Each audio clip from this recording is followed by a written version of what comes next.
Chase, good to see you, man.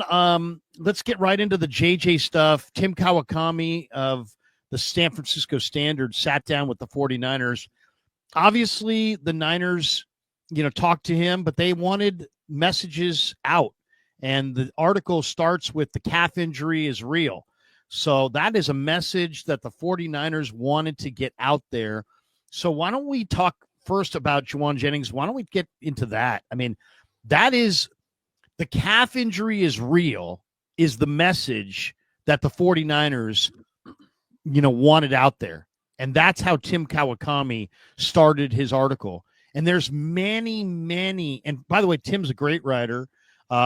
Everybody should sign up in the SF Standard for him. I battle with a lot of media people from time to time. I have great respect for Tim. Why? Because Tim, I consider kind of like myself. He goes after it.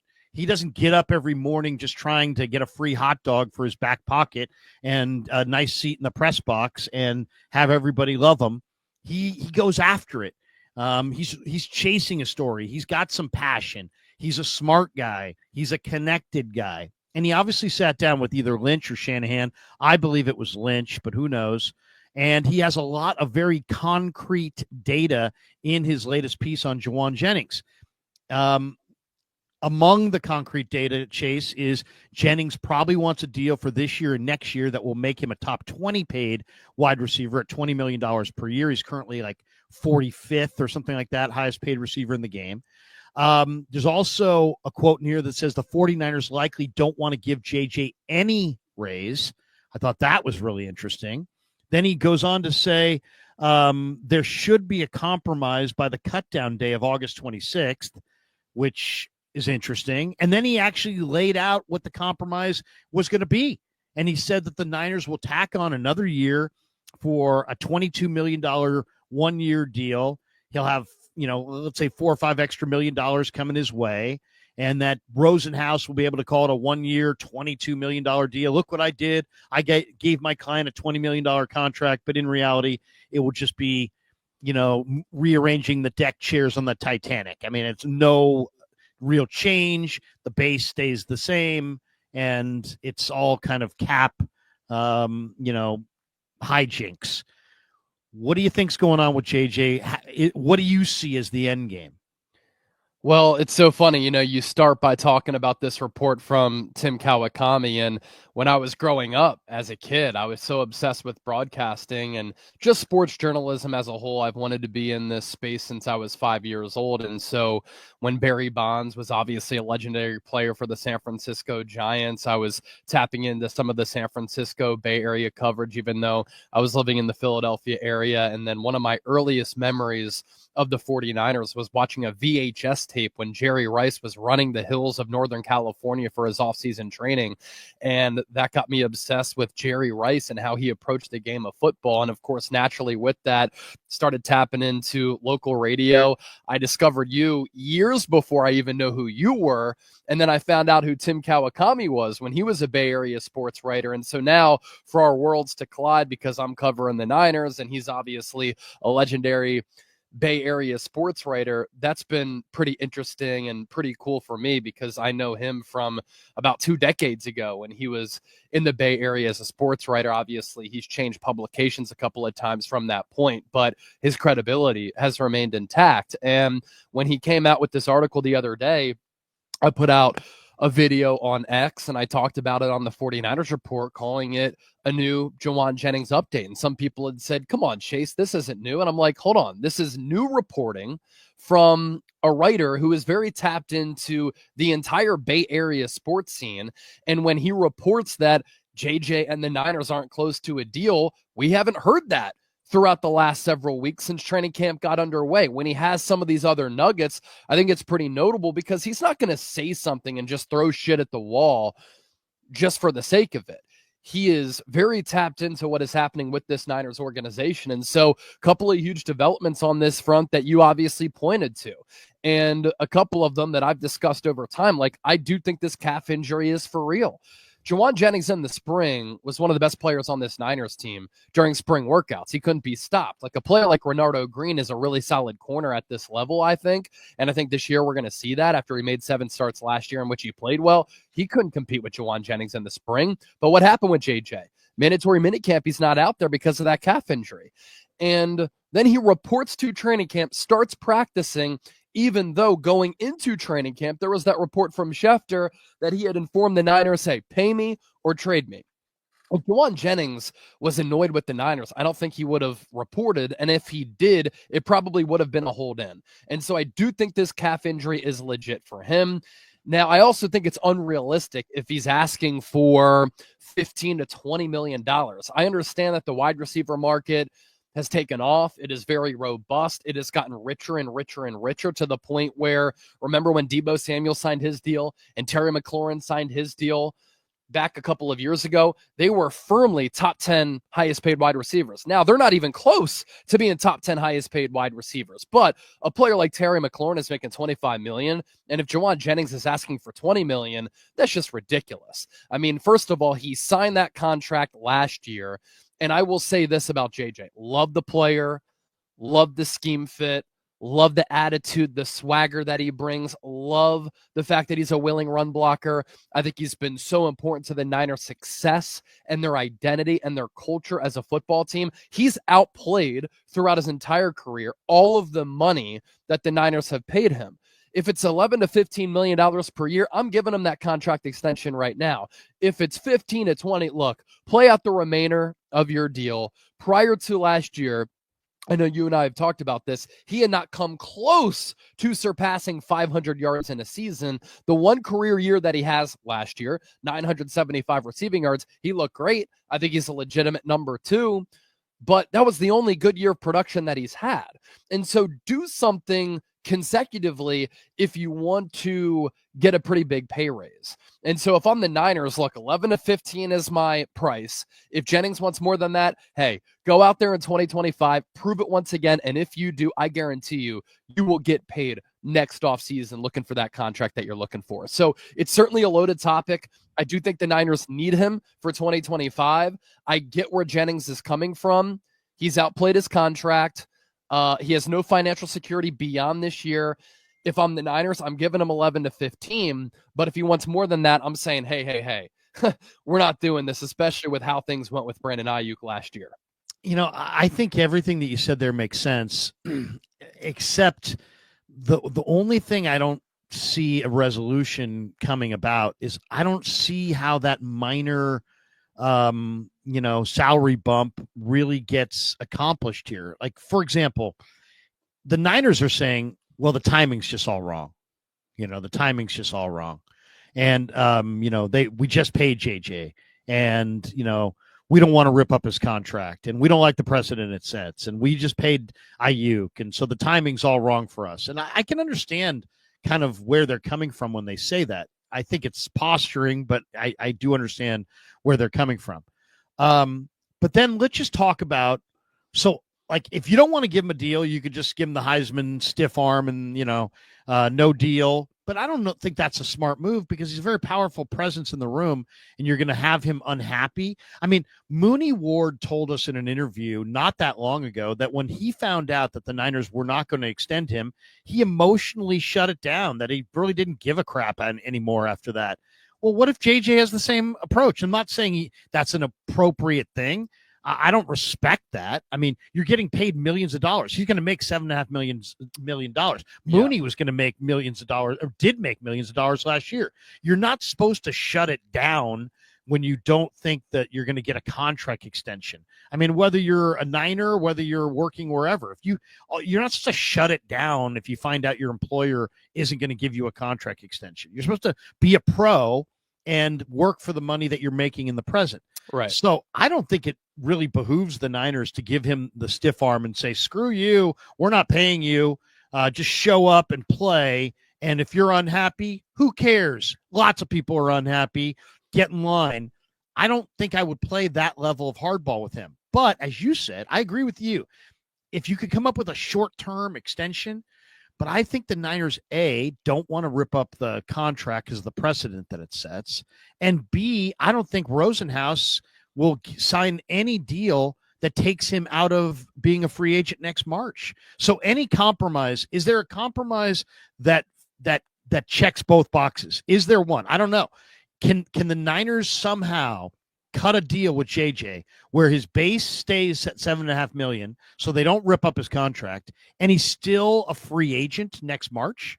I don't think that's out there. I don't think that's possible. So I think the best move for him is just put your head down, take advantage of the opportunity with all these other receivers down, have a good year. And if he does have a good year, I think he's staring at multiple 3-year, $50 million offers, whether it be here or elsewhere. That's, if I was JJ, how would I play my cards? But I don't see, I know what you're saying. I agree with you. Yeah, give him a short-term bump and this and that. But the mechanics of that seem like it's either Rosenhaus was going to have to bypass free agency or they're going to have to rip up his contract. And I don't think either side wants to do that. So I don't think it's going to happen. Well, I think a resolution that I guess they could come to is, hey, JJ, you're making $7.5 million this year. We have $45.5 million in cap space right now. That's number 3 in the NFL. We'll give you $15 million this season, and we'll fully guarantee that.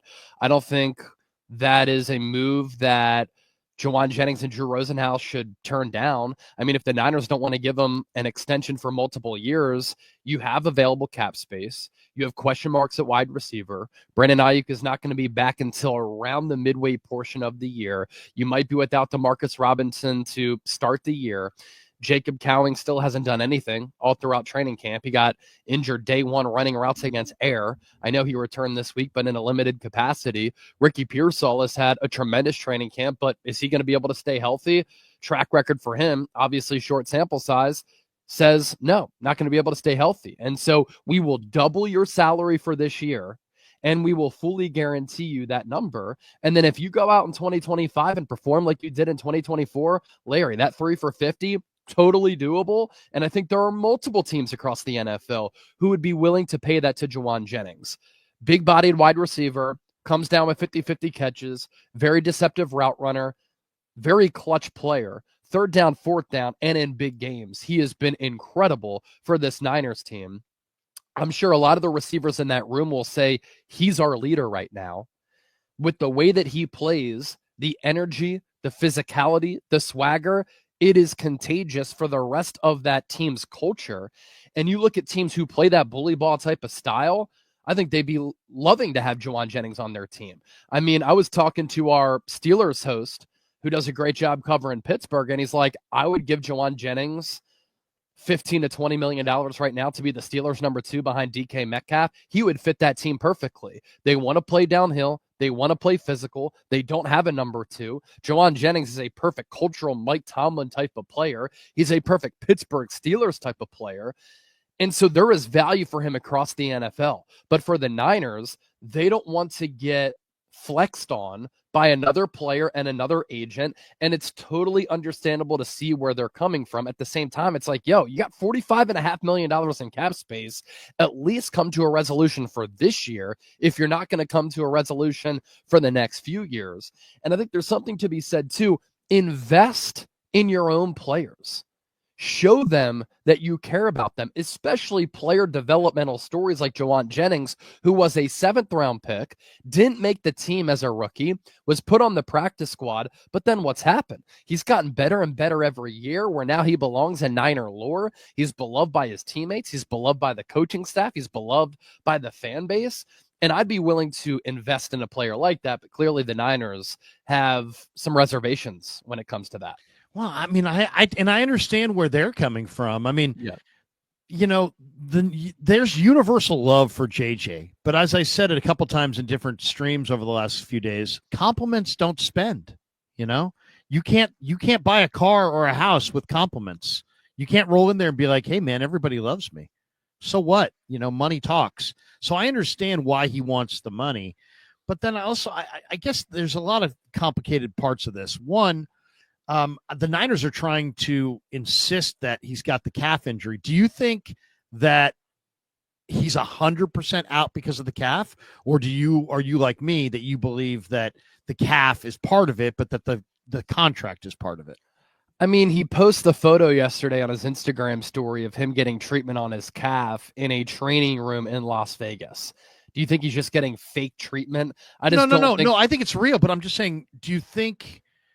And I'm not saying you specifically. I'm saying like in general terms. Like I just don't think he's in the training room taking a photo of his calf, clearly getting work on that calf.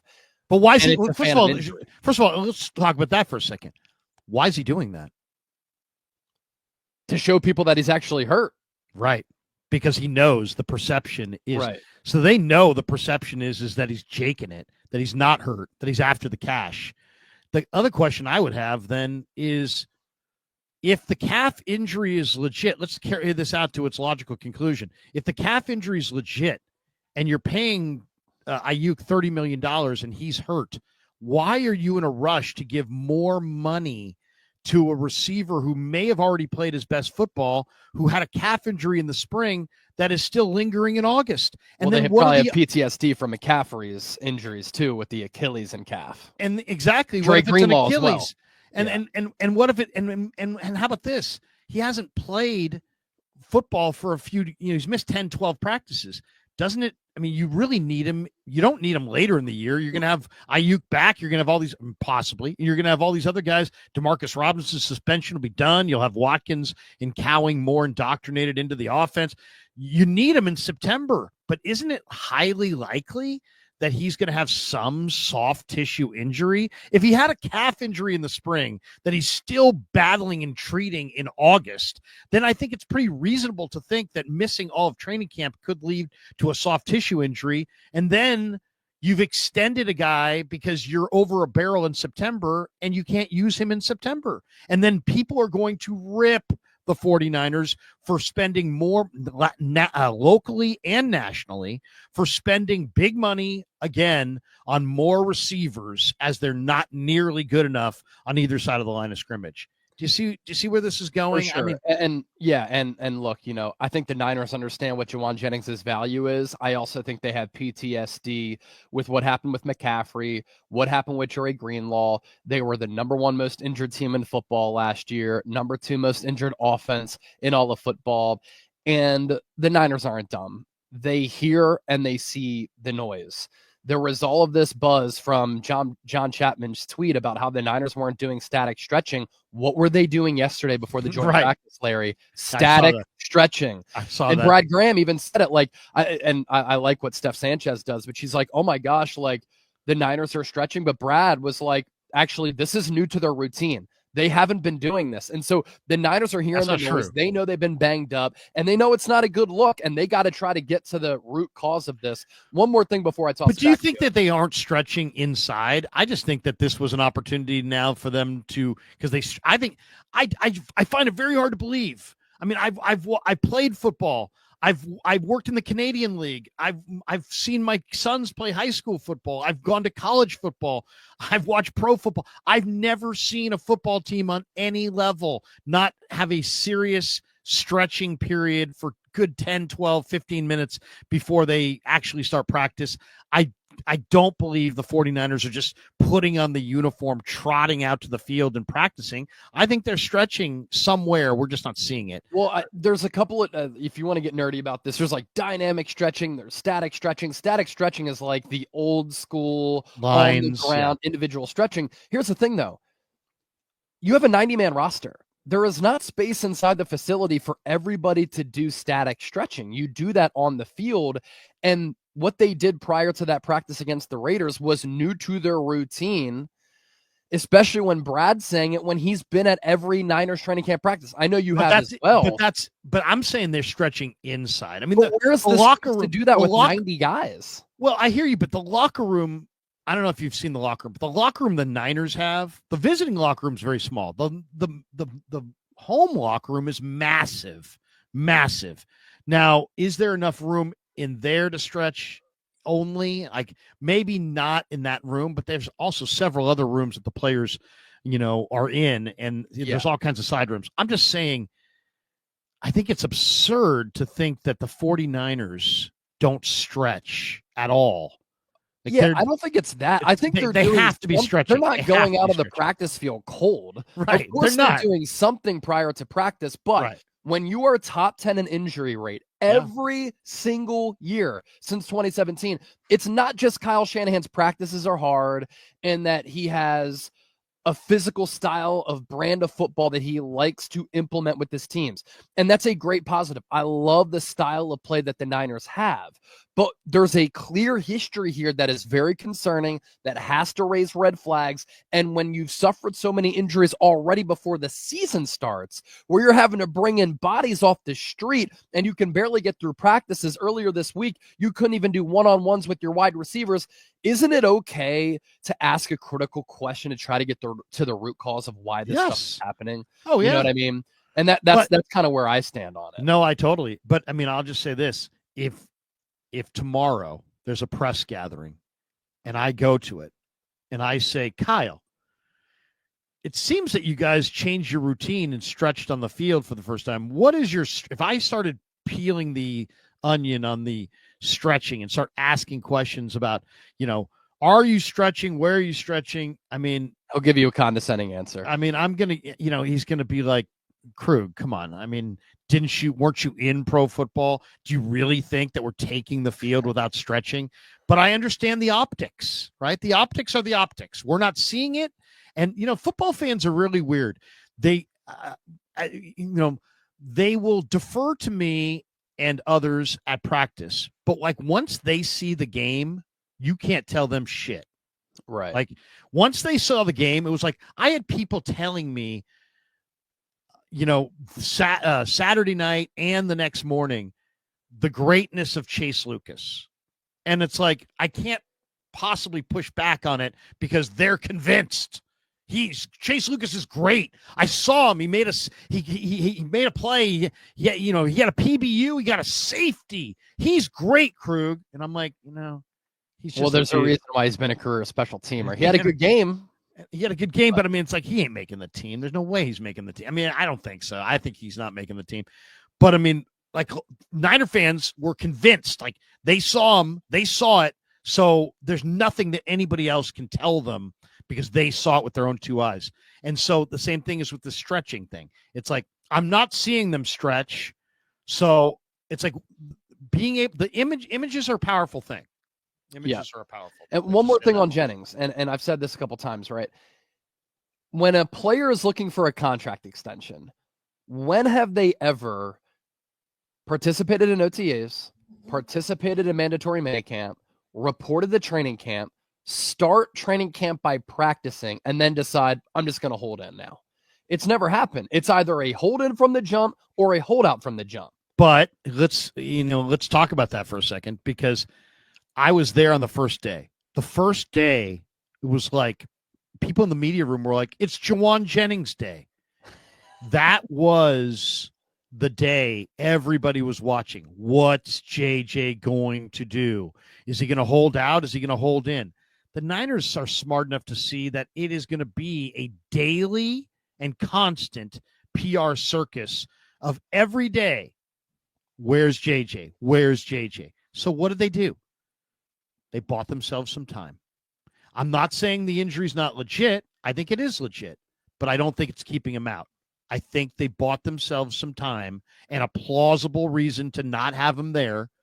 But I said, and I'll say it again, if he comes back and there's no new deal, then I'll shut up and I'll be like, hey, I guess it was the calf.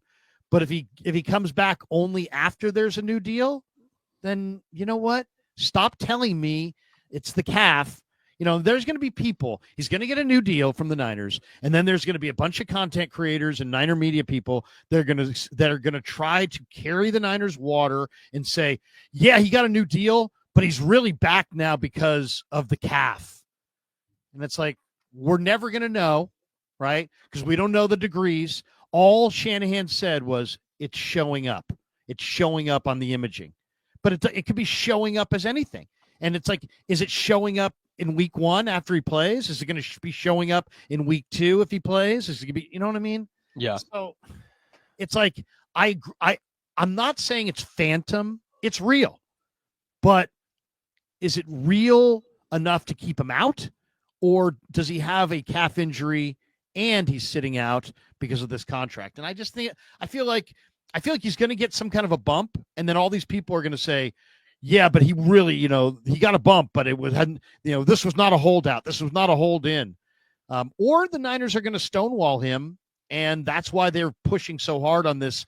The calf injury's real because they know he's going to lose face if it's not. Now he can come back and just be like, hey, man, I've been nursing my calf. I haven't been here, but all summer, but that's how I see it. I just think that they saw a way to sidestep a daily and constant PR,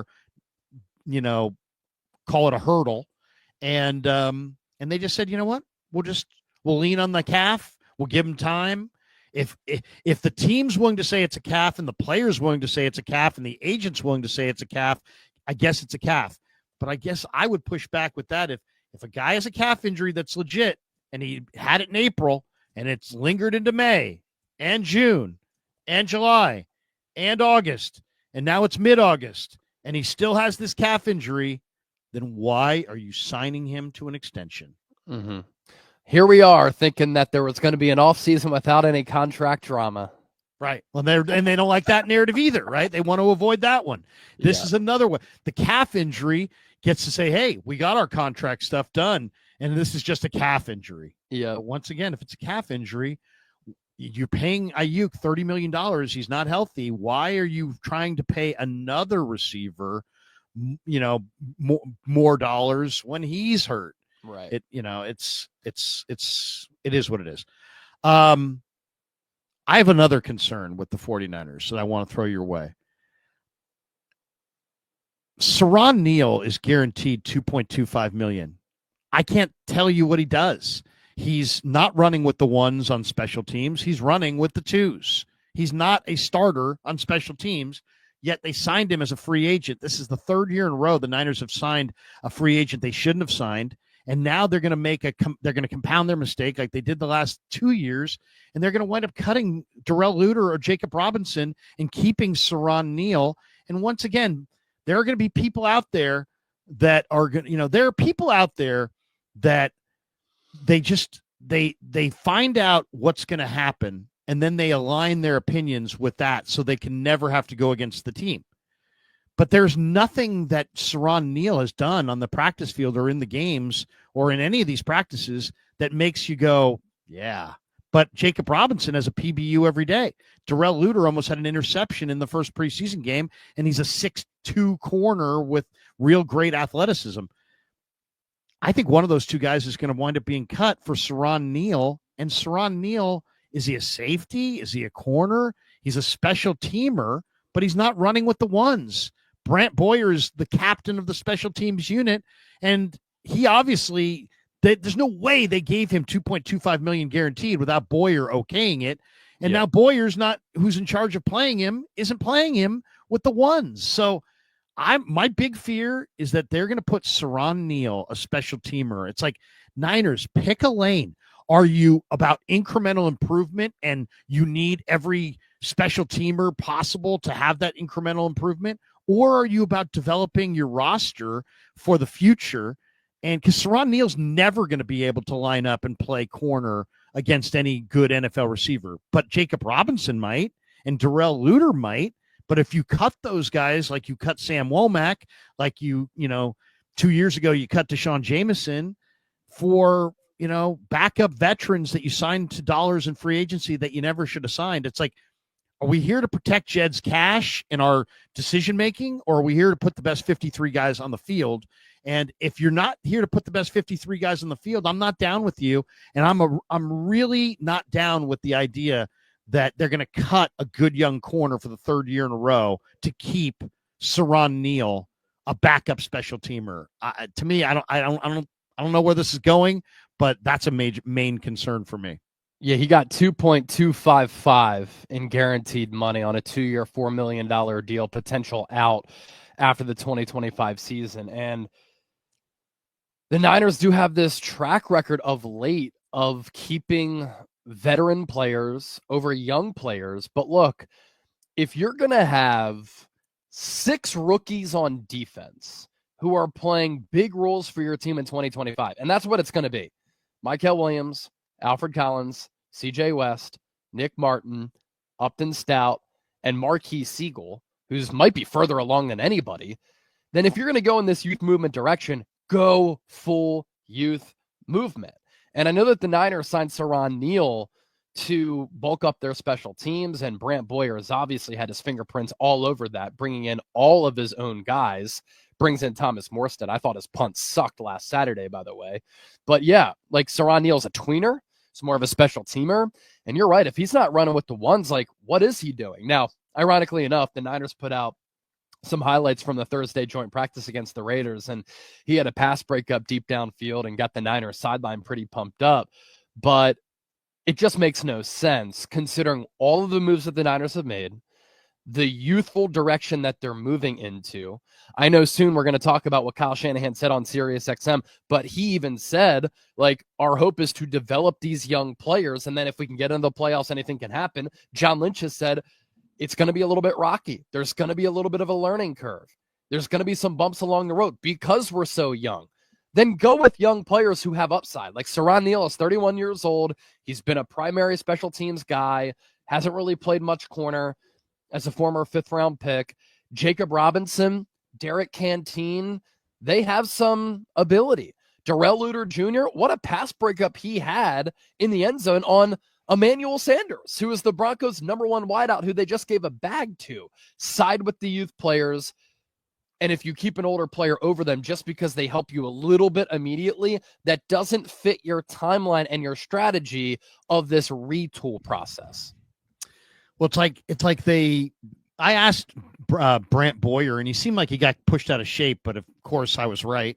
I said, Brant, were you given any assurances to come here? The Niners have been bad under multiple special teams coaches, some of which were actually pretty highly regarded. Yeah. Did you get any assurances? Did you ask for any assurances when you came here? He's like, I don't need any assurances. He's like, I didn't ask for any assurances. I just wanted to be with a good organization and a team that could win the Super Bowl. And he said, okay, so that's the right thing to say, but it isn't the truth, I don't think, because ultimately, what do you think? Who do you think authorized Saron Neal for $2.25 million? Who do you think pushed for that? You know, that is a concession. That is something that, you know, that would be an assurance. Like, hey, assurance would be like, hey, if I sign here, are you guys going to go spend money to get me some special teams aces in free agency that I want? But he's like, no, I didn't want any assurances. So isn't it interesting that the special teams coach who's saying he didn't want any assurances, and yet the Niners' only thing that they did in free agency was go after special teamers. Yeah. And yet he was like, he's got pushed out of shape when I'm like, did you get any assurances? It's like, I think he absolutely did get assurances. It's just all accident. It's all just worked out that way, that he signed here despite the Niners being horrible on special teams. And then they just went in free agency and added special teamers. I'm like, and he had nothing to do with that and didn't demand that or want that. I mean, I don't think we're being told the whole story, but whatever. They can spin whatever yarn they want to spin.